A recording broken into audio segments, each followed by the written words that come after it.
정황상 고문치사가 확실해요. 각하께서 심려가 크십니다. 조사관이 책상을 탁 치니 억하고. 응?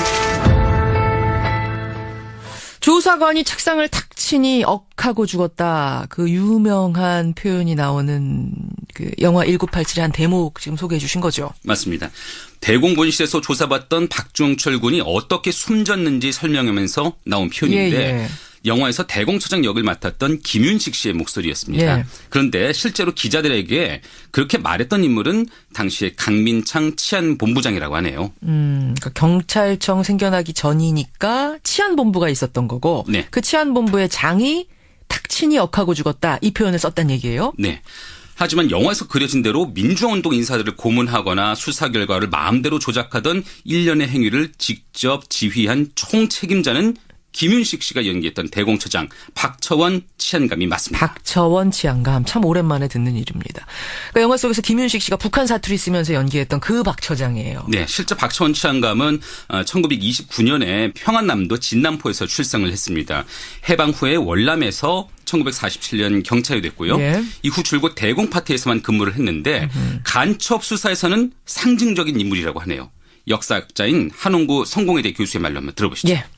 그 박처원이라는 사람이 경찰서장도 안 하고 도경국장도 안 하면서 치안본부의 제2인자까지 차장까지 올라간 사람이거든요. 자기가 잡은 간첩이 뭐 수백 명이다 수천 명이다 뭐 그러면서 있는 거죠. 근데 이제 그 중에 그 상당 부분이 70년대 이후에 잡았다고 하는 거에 상당 부분은 조작이었을 가능성이 크고요. 대공분야. 그러니까 그 당시 시쳇말로 하면은 빨갱이 잡는 일만 쭉 해왔다는 거예요. 그렇습니다. 박처장. 네. 예. 그렇게 해서 이른바 박처원 사단을 형성했는데 같은 일을 했던 경찰들 무리죠. 그 존재가 박종철 군 고문치사 사건으로 드러나게 된 것입니다. 아, 오늘 우리가 찾는 사람은 이근한, 고문기술자 이근한인데 그 바로 이근한 씨도 박처원 사단의 일원이다 이런 얘기입니까? 맞습니다. 그런데 박처원과 이근한의 관계는 그저 상사와 부하 이 정도가 아니었습니다. 한마디로 분신이었습니다. 분신, 그러니까 서로 말 안 해도 통하는 정도 사이. 네, 이근한은 1970년 순경으로 경찰에 입문했는데요. 예. 곧바로 당시 대공 분실장이던 박처원의 경호원 역할을 맡은 것으로 알려졌습니다. 아하. 이후 박처원의 도움으로 대공 업무에서 경력을 쌓았고 그 둘의 관계는 평생 이어집니다. 이제 두 사람의 관계는 알겠어요. 우리에게 이근한이라는 사람이 처음 부각된 건 언젠고 하니 바로 김근태 전 의원 고문의 가해자로 지목이 되면서부터 아닙니까? 맞습니다. 근데 그렇죠. 한 가지만 더 말씀을 드리면요. 예. 1985년 김근태 당시 민청령 의장이 경찰 조사를 받을 때 예. 이근한을 끌어들인 게 바로 박처원입니다. 박처원 치안감은 김근태가 입을 열지 않는데 당신이 맡아야 되겠다면서 이근한에게 고문을 지시한 것이죠. 그때 받은 고문의 경험을 김근태 전 의원은 생전에 이렇게 회고를 했습니다. 들어보시죠.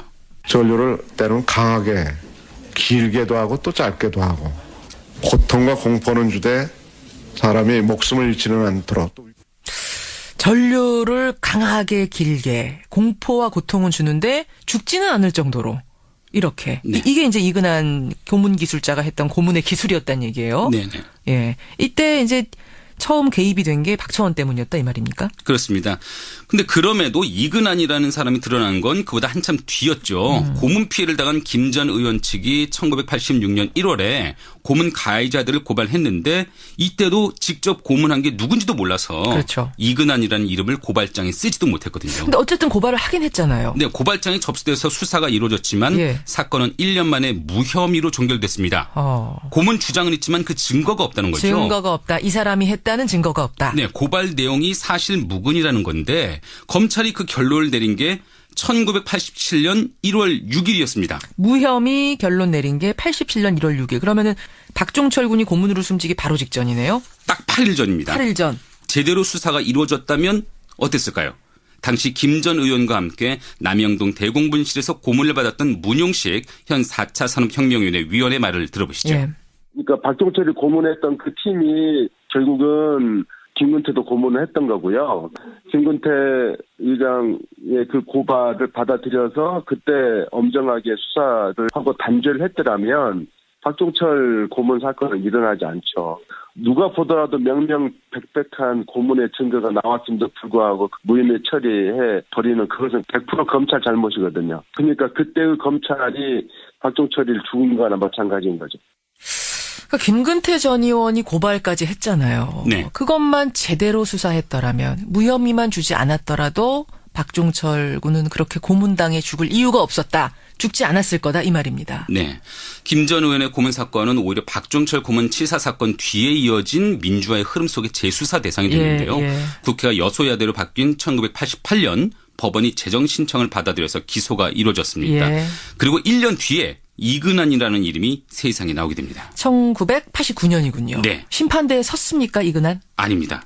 그 무렵 11년에 이르는 도피 행각을 시작했는데 그렇죠. 그 도피를 지시한 게 또다시 박처원입니다. 박처원 치안감은 이근한이 고소되자 1988년 12월 24일 이 씨를 불러들여서 도피를 지시했습니다. 이 부분을요. 이후 이루어진 검찰의 수사 결과 발표의 한 대목으로 직접 들어보시죠. 예.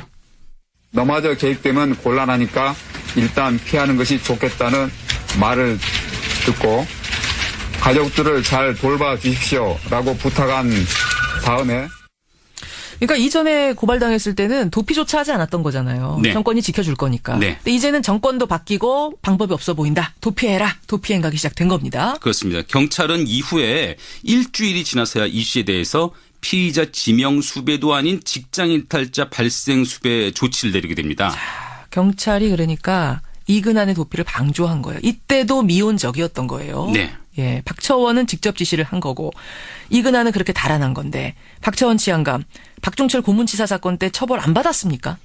그러니까 영화 1987년에서는 박 치안감이 구속되는 것으로 끝나거든요. 예. 사실 법원에서 집행유예를 풀려납니다. 그래요. 그때 판결문 내용을 잠깐 들려드릴까요? 피고인들이 경찰에 봉직하면서 명예나 권력을 추구하지 않고 오로지 대공 분야에 헌신했고 유죄 판결 자체만으로도 그동안 쌓아올린 공로에 치명상을 입게 된 점을 참작해서 집행유예를 선고한다. 이런 내용입니다. 그 숱한 고문과 조작 이런 것들이 다 공로로 인정이 된 거네요. 그런 셈이죠. 풀려난 박처원 치안감이 했던 일이 뭔 줄 아십니까? 뭡니까? 이근한을 비롯한 고문 경찰관들에 대한 뒷바라지였습니다. 뒷바라지. 그러니까 숨어서 도피 행각하는 동안 이근한 씨 도피 행각하는 동안 도와준 게 또 박처원 치안감이에요? 네. 박 치안감은 카지노 업자로부터 10억 원을 챙겨서 이 중 일부를 이 씨 등 고문 경찰들에게 건네왔습니다. 이런 사실은 이근한이 1999년 자수하면서 드러났고요. 예. 그럼 그때라도 박처원 치안감이 범인 도피 혐의로 다시 처벌을 받았어야 하지 않을까요? 그렇죠. 당연하죠. 아니었습니까? 네. 박 치안감이 불구속 기소되긴 했지만 이번에는 고령과 당뇨병 등을 이유로 또다시 집행유예를 받아서 석방이 됩니다. 아니 사람 죽이는 고문을 지시하고 그 고문 기술자 도피를 도운 사람인데 그럼 단 한 번도 제대로 된 처벌은 안 받았다는 얘기입니까? 네. 이에 대한 박 치안감의 입장을 꼭 듣고 싶었는데 취재 결과 10년 전에 노환으로 세상을 떠났더라고요. 그렇군요. 그래서 저희는 그를 대신해서 이야기를 해줄 사람을 찾게 된 거죠. 예, 이근한 씨 얘기가 이제 나오는 겁니다. 이근한 씨 찾아보셨어요? 네. 박처원 치안감의 분신과도 같은 이근한은 자신의 고문 행위뿐만 아니라 박 치안감을 중심으로 진행된 당시 고문 수사의 전모를 말해줄 수 있는 유일한 인물로 여겨지기 때문에 찾아봤는데요. 예. 지난주에 이근한이 사는 주소를 파악해서 서울 동대문구의 주택가를 한번 찾아봤습니다. 서울에 사는군요. 네. 한번 들어보실까요? 예.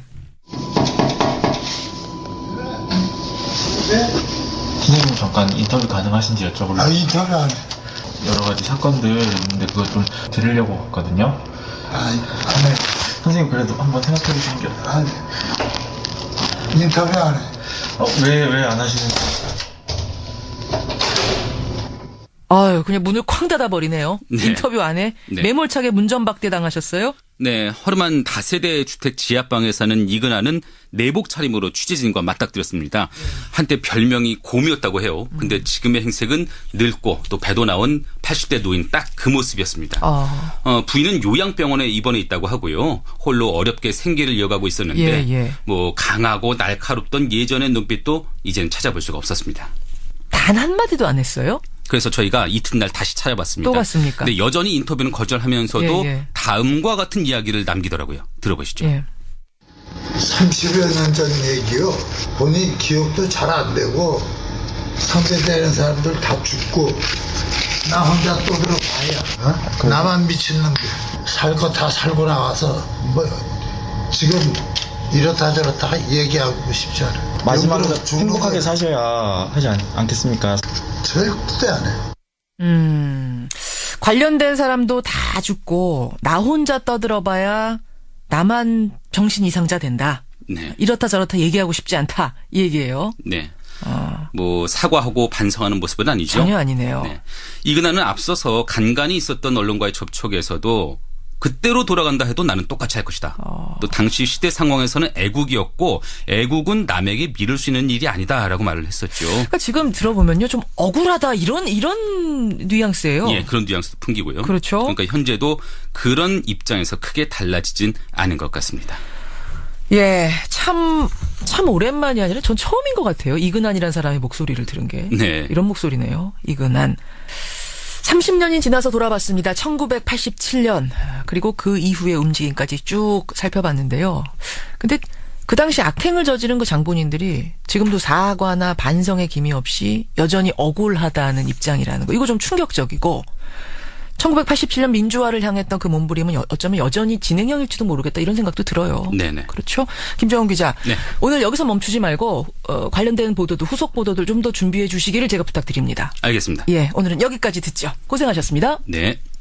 고문 피해를 당한 김 전 의원 측이 1986년 1월에 고문 가해자들을 고발했는데 이때도 직접 고문한 게 누군지도 몰라서 그렇죠. 이근한이라는 이름을 고발장에 쓰지도 못했거든요. 근데 어쨌든 고발을 하긴 했잖아요. 네, 고발장이 접수돼서 수사가 이루어졌지만 예. 사건은 1년 만에 무혐의로 종결됐습니다.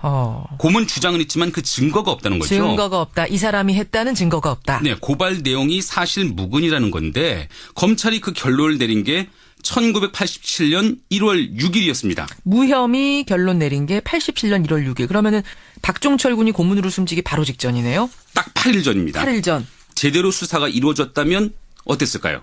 당시 김 전 의원과 함께 남영동 대공분실에서 고문을 받았던 문용식 현 4차 산업혁명위원회 위원의 말을 들어보시죠. 예. 그러니까 박종철이 고문했던 그 팀이 결국은 김근태도 고문을 했던 거고요. 김근태 의장 거나 수사 결과를 마음대로 조작하던 일련의 행위를 직접 지휘한 총책임자는 김윤식 씨가 연기했던 대공처장 박처원 치안감이 맞습니다. 박처원 치안감 참 오랜만에 듣는 이름입니다.